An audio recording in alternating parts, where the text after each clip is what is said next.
The soft hum of tires on asphalt filled Staff Sergeant Mitchell's truck cab as he guided his vehicle into the brightly lit rest stop. The digital clock on his dashboard blinked 9:45 p.m., and his coffee thermos had run dry hours ago. After driving for nearly 12 hours straight from Camp Lejeune, North Carolina, his eyes were starting to feel heavy and his shoulders ached from gripping the steering wheel. The rest stop was one of those modern ones, clean and well-lit, with vending machines and a 24-hour convenience store. A few scattered cars dotted the parking lot, mostly family SUVs and the occasional long-haul truck. The autumn air carried a slight chill as Mitchell stepped down from his truck, his boots making a soft crunch on the scattered gravel. He'd made this drive dozens of times before, visiting his mom up in New Jersey. Usually he'd power through without stopping, but something told him to take a break tonight. Maybe it was the third yawn in 10 minutes, or maybe it was that sixth sense Marines develop after years of service, that gut feeling that says, pay attention. The fluorescent lights hummed overhead as Mitchell stretched his arms above his head, his joints popping after the long drive. His Marine Corps sweatshirt, worn soft from countless washes, kept him warm against the evening breeze. A trucker nodded at him as they passed each other, a silent acknowledgement between road warriors. Inside his pocket, his phone buzzed with a text from his mom. "Drive safe, honey. Don't forget to rest if you're tired." He smiled, thinking about how she still worried about him, even after 3 tours overseas and countless cross-country drives. Some things never change, and mothers worrying about their children was definitely one of them. The convenience store's automatic doors slid open with a gentle whoosh, releasing the smell of brewing coffee and heated hot dogs. The teenager behind the counter looked bored, scrolling through his phone while the coffee maker gurgled in the background. Mitchell headed straight for the coffee station, his empty thermos in hand. As he filled his thermos with fresh coffee, he watched the nighttime scene through the store's large windows. A family minivan pulled in, and 2 sleepy kids tumbled out, followed by their parents who looked just as tired. A cat darted between the parked cars, probably hunting for mice in the darkness. It was just another ordinary evening at just another highway rest stop, the kind of place where travelers briefly crossed paths before continuing their separate journeys. Mitchell added cream to his coffee, screwed the lid back on his thermos, and paid at the counter. He wasn't in any particular hurry. His mom wasn't expecting him until tomorrow morning anyway. Walking back to his truck, Mitchell breathed in the cool night air. The stars were surprisingly visible here, away from the city lights. It reminded him of nights in the desert, where the stars seemed to stretch forever. Those memories from his service days always stayed with him, shaping how he saw the world around him. He was almost back to his truck when something caught his eye. A white van parked in the shadows of the building, just beyond the reach of the bright parking lot lights. In his line of work, you learned to notice things that seemed out of place, and something about that van just didn't sit right with him. Little did he know, this ordinary evening was about to become anything but ordinary. Mitchell was just reaching for his truck door when he caught the movement in his peripheral vision. Years of training had taught him to trust his instincts, and right now, those instincts were screaming that something wasn't right. He turned slightly, keeping his movements casual, as if he were just taking in the evening air. The white van that had caught his attention earlier was parked in the shadows between 2 broken light poles. It was the kind of vehicle that wouldn't normally draw a second glance, no windows in the back, probably a contractor's van. But it was what was happening beside the van that made Mitchell's heart rate pick up. A young girl, maybe 14 or 15, stood between 2 men. She wore a purple backpack and a dark hoodie that looked too big for her frame. Her shoulders were hunched forward, her head down, but Mitchell could see her hands trembling even from where he stood.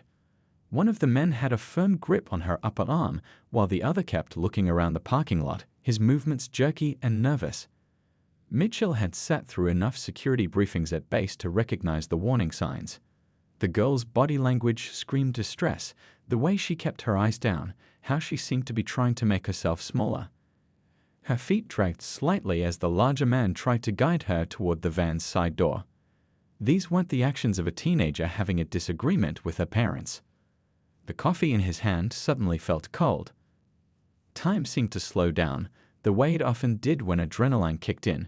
He noticed details with crystal clarity. The girl's neat braids with blue beads at the ends, The scuff marks on her white sneakers, the way the smaller man kept wiping his palms on his jeans. Everything about the scene felt wrong. Years of training kicked in automatically. Mitchell set his coffee on the hood of his truck and pulled out his phone, his fingers moving without conscious thought to dial 911. He kept the phone low, starting to record video while maintaining his casual stance. His mind raced through the rest stop's layout: 2 exits, well-lit front area, darker back parking lot.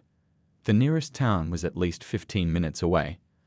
The girl lifted her head slightly, and Mitchell caught a glimpse of her face in the harsh shadows.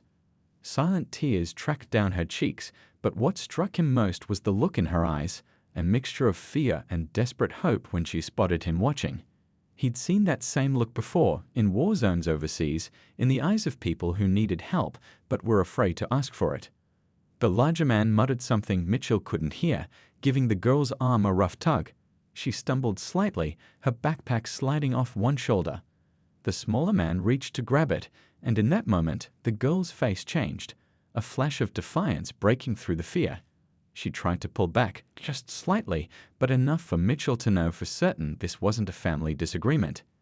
His mind flashed to the briefing he'd attended just last month about human trafficking along the I-95 corridor.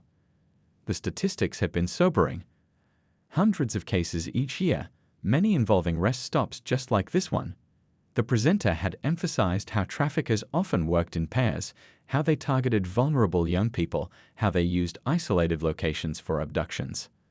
The rest stop wasn't crowded at this hour. A few trucks idled in the back lot, their drivers probably sleeping. The family he'd seen earlier had already left. The teenage clerk inside the store was focused on his phone. If something was going to happen, it would be now, in these shadows, with few witnesses around. Mitchell straightened up, squaring his shoulders. The familiar weight of responsibility settled over him, the same weight he carried as a squad leader overseas. He knew he couldn't just walk away, couldn't pretend he hadn't seen what was happening. Whatever was about to unfold, he was now part of it. He took one deep breath, the way he'd been trained to do before any confrontation. His mind was clear, focused. The girl's eyes met his again, just for a moment, and in that brief connection, he made his decision. He wouldn't let her disappear into that van, wouldn't let her become another statistic in a briefing room presentation. Mitchell began walking toward the van, his stride purposeful but not threatening. He'd learned long ago that how you approached a situation could determine how it ended. The smaller man spotted him first, his nervous movements becoming more pronounced. The larger man was still focused on the girl, trying to rush her toward the van's door. Neither of them had noticed yet that Mitchell had his phone out, recording everything. The 911 operator's voice came through Mitchell's phone quietly. 911, what's your emergency? He kept the phone low by his side, speaking in hushed tones as he maintained his steady walk toward the van. Staff Sergeant Mitchell, United States Marine Corps. I'm at the Highway 95 rest stop, mile marker 127. Possible kidnapping in progress. Young female, 2 male suspects, white panel van. His training kicked in automatically. Assess, plan, act. The rest stop's layout spread out in his mind like a tactical map. The van was positioned perfectly for a quick getaway, backed into a spot near the secondary exit. Smart if you were planning something illegal. Not so smart if a Marine happened to notice. The security camera above the building entrance was probably too far away to catch anything useful. The parking lot lights created pools of brightness and deep shadows, like a checkerboard of visibility. Mitchell moved deliberately, staying in the shadows himself while keeping the suspects in sight. The girl's purple backpack caught the light when she moved, making it easier to track their position. He noted every detail with military precision. The larger suspect, around 6 feet tall, heavy build, wearing a dark jacket with some kind of logo on the back. The smaller one, maybe 5'8", nervous movements, kept reaching toward his waistband, possible weapon. The girl, young teenager, braids with blue beads, white sneakers with scuff marks, clearly frightened but still aware and responsive. The 911 operator was efficient, asking clear questions that Mitchell answered in clipped whispers. Yes, the suspects were still on scene. No, he hadn't seen any weapons but was assuming they might be armed. Yes, he had military and combat training. No, he wasn't armed himself, he was traveling interstate. Mitchell's mind raced through his options. Direct confrontation could be dangerous. If they were armed, it could put the girl at greater risk. But if he waited too long, they'd get her in the van. Once that happened, the chances of a good outcome dropped dramatically. He'd learned that in those briefings about trafficking cases. He thought about his own niece back home, about the same age as this girl. The thought made his jaw clench. The dispatcher told him police were 7 minutes out. Too long. The suspects were already trying to open the van's side door while keeping hold of the girl. Movement caught his eye. A truck driver walking from the building toward the back lot. Perfect timing. Mitchell changed his course slightly, angling to intercept the trucker. A few quiet words, and he had backup. The trucker, a burly man with a salt and pepper beard, nodded grimly and pulled out his own phone, moving to block the van's exit path with practiced ease. The girl was still resisting in small ways that might not be obvious to someone without training, tracking her feet, letting her backpack slip, making herself heavy and awkward to move. Smart kid. She was buying time without being obvious about it. Mitchell's respect for her grew. She had good instincts. He could hear snippets of what the men were saying now. The larger one was getting frustrated. Just get in the van. Nobody needs to get hurt. The smaller one kept glancing around. Come on, hurry up. We need to go. Their voices were tense, urgent. They were starting to realize something was wrong. Mitchell's phone vibrated. The local police had caught a lucky break. A patrol car was closer than expected, maybe 2 minutes out. But 2 minutes can be an eternity in situations like this. The suspects were getting more aggressive now, their movements more forceful. The girl let out a small whimper as the larger man yanked her arm. That sound made Mitchell's decision for him. He'd heard enough frightened sounds in war zones to last a lifetime. Not here, not on his watch, not in this parking lot on this ordinary autumn evening. He squared his shoulders and took a deep breath, the same way he did before every important briefing or operation.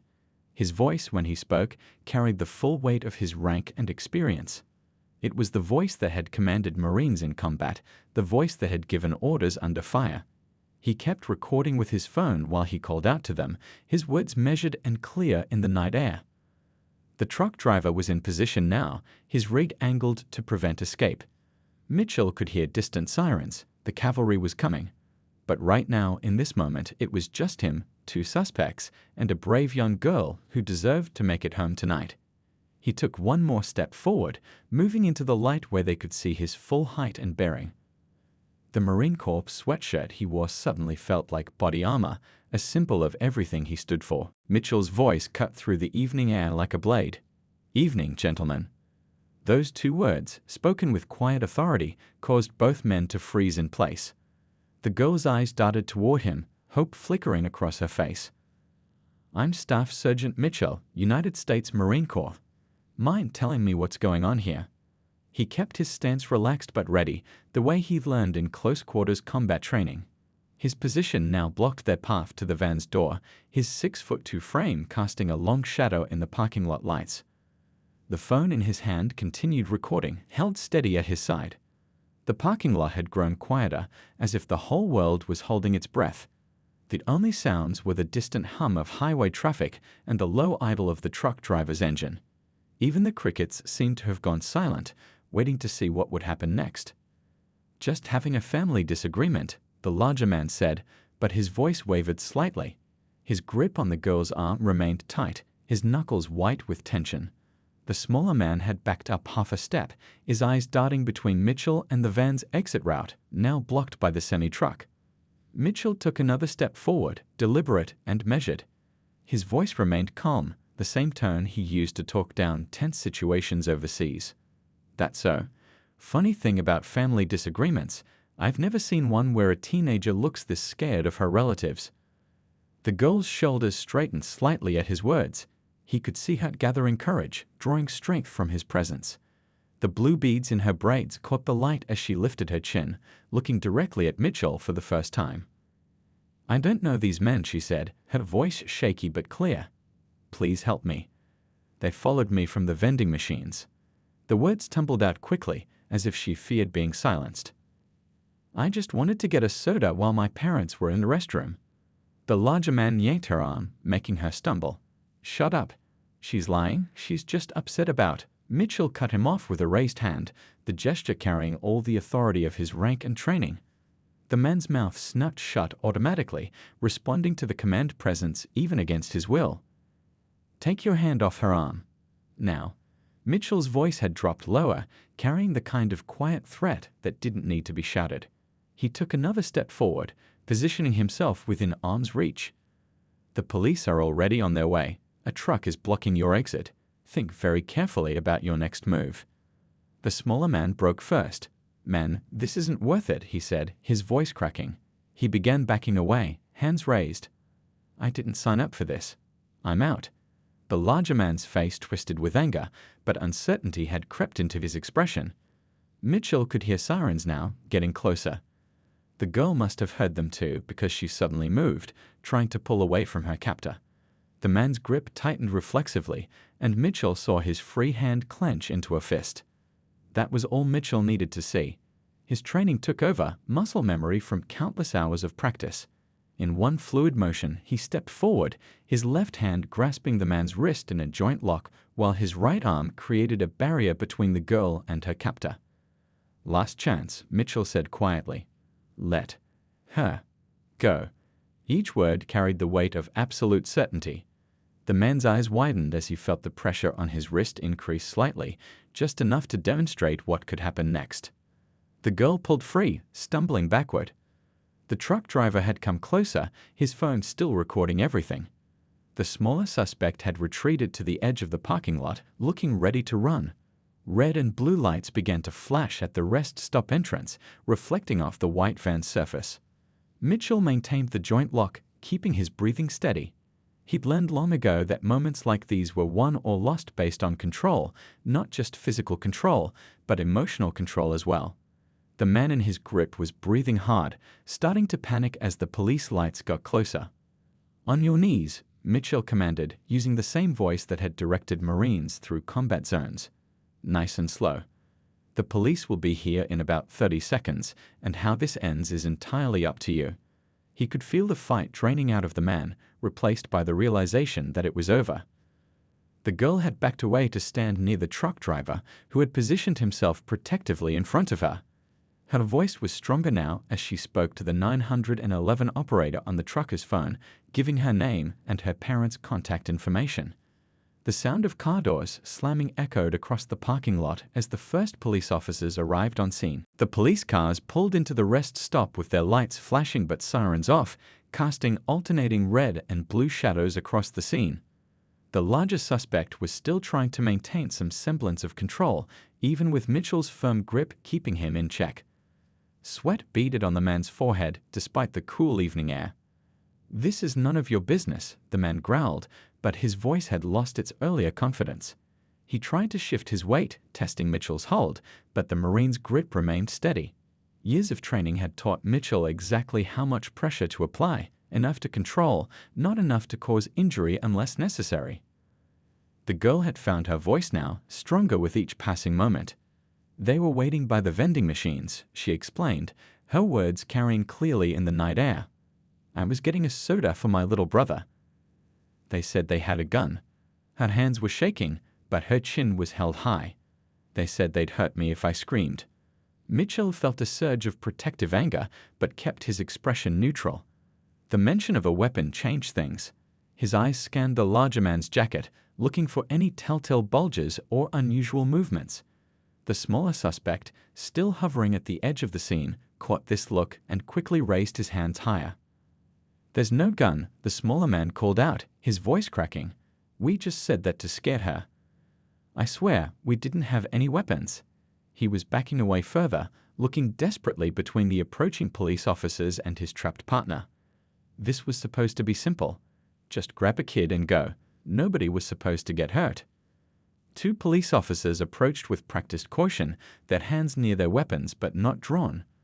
The first officer, a veteran by the look of his bearing, took in the scene with experienced eyes. Staff Sergeant, he acknowledged Mitchell with a nod, recognizing another professional. We'll take it from here. The truck driver had moved closer to the building where the girl's parents had emerged, alerted by the commotion. Her mother's cry of relief cut through the tension like a knife. The girl started to run toward them, then stopped, turning back to Mitchell with tears in her eyes. "Thank you," she whispered. "I was so scared." The larger suspect made one last attempt to break free, twisting suddenly in Mitchell's grip. But the Marine had been ready for this. It's always when handcuffs are about to go on that suspects try one final resistance. In one smooth motion, Mitchell used the man's own momentum to take him to the ground, controlling his descent to prevent injury while maintaining the joint lock. "On your stomach, arms out wide," Mitchell commanded, his voice still calm but brooking no argument. The police officers moved in smoothly, taking control of the situation. The smaller suspect had already surrendered, kneeling with his hands behind his head as a third officer approached him. The rest stop had come alive now. Other travelers had emerged from their vehicles, drawn by the police lights. The teenage clerk stood in the doorway of the convenience store, phone in hand, filming everything. The truck driver was giving his statement to another officer, gesturing toward his own phone where he recorded the encounter. Mitchell stepped back, letting the police do their job. His heart was still racing, but his breathing remained steady, just like he'd learned in training. The girl was wrapped in her parents' arms now, her mother stroking her braids while her father spoke quietly with an officer. Her little brother clung to her hand, confused but unwilling to let go. The night air had grown cooler, or maybe it was just the adrenaline wearing off. Mitchell noticed his coffee still sitting on his truck's hood, probably cold by now. It seemed like hours had passed, but his phone showed it had been less than 20 minutes since he'd first noticed something wrong. One of the officers approached him, notebook in hand. "Sir, we'll need your statement. You picked up on signs that most people would have missed. Mind walking me through what you saw?" Mitchell nodded, beginning to explain how his military training had helped him recognize the warning signs. The smaller suspect was already in the back of a police car, while the larger one was being read his rights. Mitchell could hear him trying to argue his way out of it, claiming it was all a misunderstanding. But the evidence was clear. The girl's testimony, multiple video recordings, and witnesses would ensure this case was solid. As Mitchell gave his statement, he kept glancing over at the family. They were huddled together, the girl speaking softly to a female officer while her parents kept their arms around her shoulders. Her brother had retrieved the soda she'd originally gone to buy, holding it like a precious object. The sight made Mitchell's throat tight. This could have ended so differently if he hadn't trusted his instincts. Red and blue lights continued to dance across the rest stop as more police cars arrived. The state police had set up a temporary command center near the entrance, their radios crackling with updates and coordinates. The white van was now surrounded by yellow crime scene tape, with investigators taking photographs and collecting evidence. The girl sat in the back of an ambulance, a blanket wrapped around her shoulders. She wasn't injured, but the paramedics wanted to check her over just to be safe. Her mother hadn't left her side, holding her hand while her father paced nearby, talking intensely with a detective. Her little brother had fallen asleep in one of the police cars, exhausted by the night's events. Mitchell watched from a distance as he finished giving his statement to the officers. He described everything in detail: the suspicious positioning of the van, the body language that had caught his attention, the way the men had been trying to force the girl into the vehicle. His military training had taught him to observe and remember details, and now those skills had helped save a young life. "You're sure they mentioned other girls?" the detective asked, scribbling in his notebook. Mitchell nodded grimly. The smaller suspect had started talking as soon as he was in custody, hoping for a deal. He'd revealed that they were part of a larger trafficking operation, with more girls being held somewhere nearby. The truck driver who had helped block the van's escape route came over to shake Mitchell's hand. "That was something else, Marine," he said, his voice gruff with emotion. "Been driving these roads for 20 years, seen some strange things, but never anything like this. You did good tonight." More police vehicles were arriving now, unmarked cars with federal agents this time. The case had gotten bigger, crossing state lines, and involving multiple jurisdictions. The girl's information had helped them connect several missing persons cases across 3 states. What had started as one rescue was turning into a much larger operation. The convenience store clerk had brought out coffee and snacks for everyone: officers, the family, the first responders. He kept saying how he'd seen the men hanging around earlier, but hadn't thought anything of it. They bought some snacks, seemed normal enough, he said, shaking his head. Goes to show you never really know. Mitchell sipped his fresh coffee, watching as the girl's father walked over to him. The man's eyes were red, his voice thick with emotion. I can't even begin to thank you, he said, extending his hand. Our daughter, if you hadn't been here. He couldn't finish the sentence, but he didn't need to. Mitchell understood. Just glad I could help, sir, Mitchell replied, shaking the man's hand firmly. Your daughter's brave. She kept her head, did everything right to buy time. The father nodded, glancing back at his family. The girl was talking to a counselor now, describing the men who had followed her from the vending machines. One of the federal agents approached, her badge identifying her as FBI. Staff Sergeant, the information you helped us get tonight, it's going to make a real difference. We've been tracking this grid for months, but we could never catch them in the act. Tonight changes everything. The night had grown colder, but nobody seemed to notice. The parking lot was full of activity now: crime scene technicians processing the van, detectives interviewing witnesses, officers coordinating with other jurisdictions. The smaller suspect was still talking, providing names and locations that had the federal agents moving with urgent purpose. Mitchell watched as the girl stood up from the ambulance, walking unsteadily toward him. Her mother hovered nearby, protective but giving her daughter space.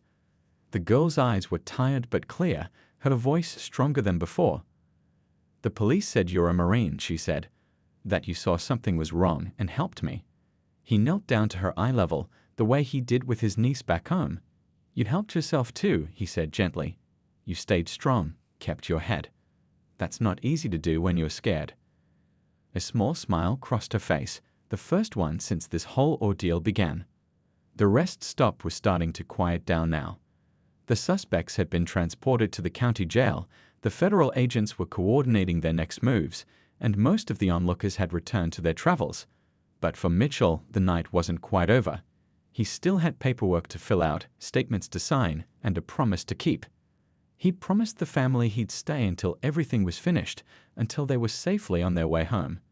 It meant he'd be late getting to his mom's house, but that didn't matter now. What mattered was that a young girl was safe, a trafficking ring was being broken up, and maybe, just maybe, other families would be spared the nightmare this one had almost lived through. As he drove home that evening, Mitchell thought about how a simple coffee stop had changed so many lives. The girl was healing, growing stronger every day. Other potential victims had been saved. Communities were more alert, more connected. All because someone had taken a moment to notice something wasn't right. His mom called as he was pulling into his driveway. I saw you on the local news, speaking at that forum, she said proudly. You know, when you were little, you always wanted to be a superhero. Mitchell smiled, thinking of the scared but brave girl at the rest stop, of all the people working together now to keep others safe. No heroes needed, Mom, he replied softly.